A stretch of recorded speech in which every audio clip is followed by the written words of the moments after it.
حضرت پیر میر علی شاہ صاحب نے یہ لفظ لکھے کہ یہ نہیں ہو سکتا کہ ان سے کوئی خطا نہیں ہو سکتی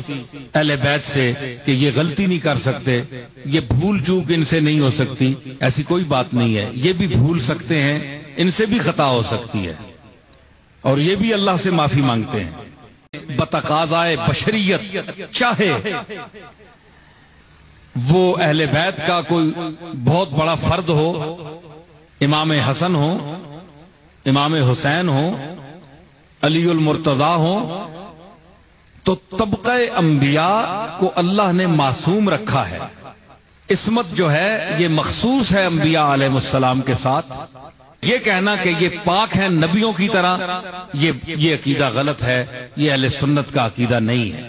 کیونکہ اس پر دلیل نہیں ہے۔ عصمت انبیاء پر تو ہے، لیکن ان لوگوں کے عصمت پر کوئی دلیل نہیں ہے۔ ازواج مطہرات بھی جو ہیں وہ محفوظات ہیں، معصومات نہیں ہیں، محفوظات ہیں۔ دیکھیں نا، وَمَن یَأْتِ مِنکُنَّ بِفَاحِشَةٍ مُبَیِّنَةٍ یُضَاعَف لَهَا الْعَذَابُ ضِعْفَیْنِ وَکَانَ ذَلِکَ عَلَى اللَّهِ یَسِیرًا۔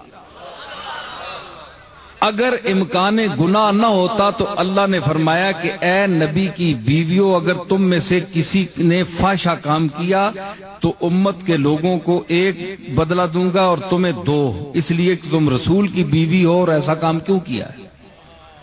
امکان گناہ نہ ہوتا تو اللہ کیوں فرماتا؟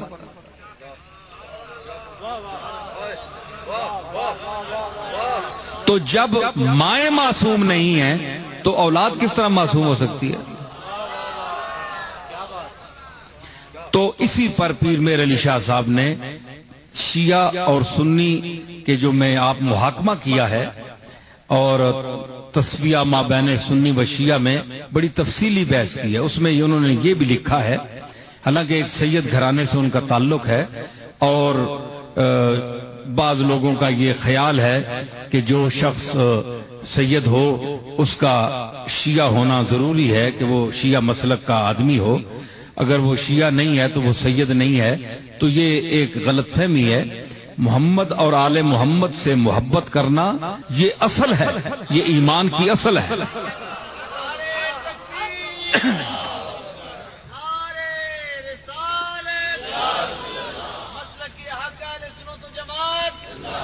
تو اس میں ذرا آج اور انداز سے آپ کے سامنے گفتگو کر رہا ہوں، اور یہ اس دور کا تقاضا ہے اور مجھے ضرورت ہے اس موضوع پر بولنے کی۔ تو صحابہ کا بڑا مقام ہے،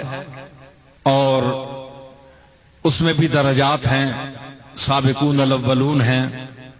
کچھ پہلے ایمان لائے، کچھ بعد دور میں لائے، تو اللہ نے ان کے لیے بھی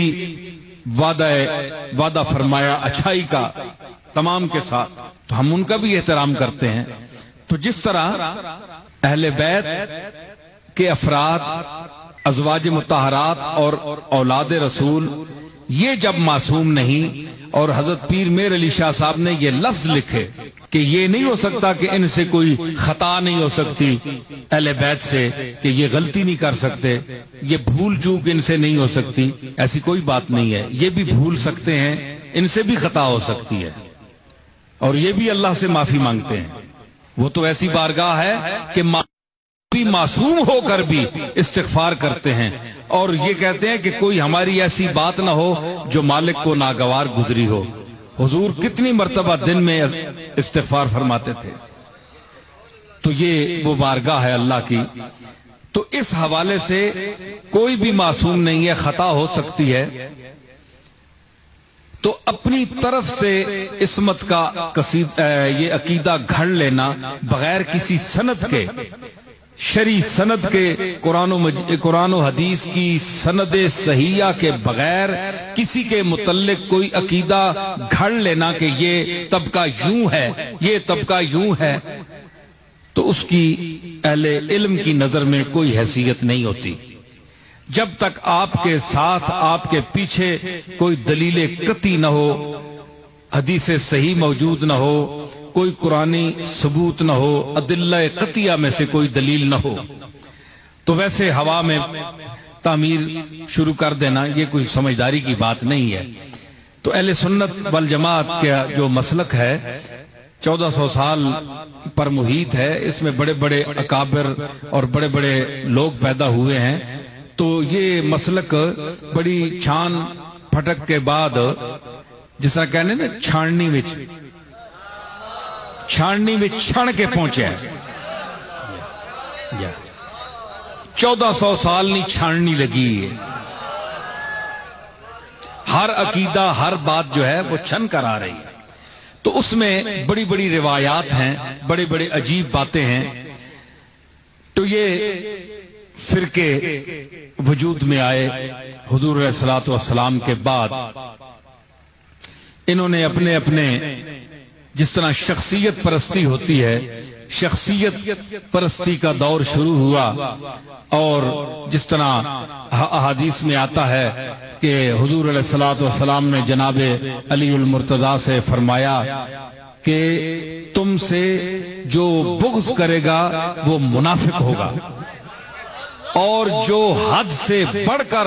تجھ سے محبت کرے گا، جس میں اس کا دوسروں کے ساتھ لحاظ نہیں کرے گا میرے صحابہ کا یا اور شریعت کے احکام کا،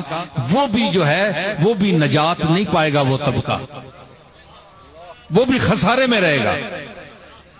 یہ حضرت علی کے لیے حضور نے خصوصاً فرمایا تھا، اور تمام حدیثوں کتب حدیث میں یہ حدیث موجود ہے۔ تو یہ اس دور میں ہی یہ شخصیت پرستی، آپ کو پتہ ہے کہ لوگ جو ہیں اپنے مفادات کے لیے شخصیتیں چن لیتے ہیں کہ دنیا کا فائدہ ہمیں کس سے ہے، دین کا فائدہ ہمیں کس سے ہے۔ تو انسان یہ آج کا انسان نہیں ہے، یہ انسان بہت دور سے چلا آ رہا ہے، اور بڑے دور سے چلا آ رہا ہے۔ آدم سے شروع ہوا آج تک پہنچا ہے، آپ دیکھیں اس نے کتنی ترقی کی ہے، اس میں کتنا اس کا علم ہے، یہ آپ کے سامنے ہے سب کے۔ تو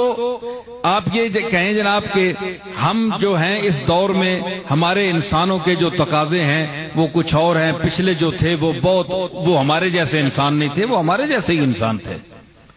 صرف ان کو رسول اللہ کی صحبت اور زیارت نے ان کا رتبہ بلند کر دیا۔ حضور کی وجہ سے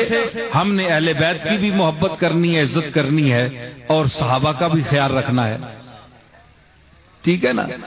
تو یہ حضور کی وجہ سے ہے، مرکزی ذات آپ کی ہے، یہ آپ کے ارد گرد پھرنے والے سیارے ہیں۔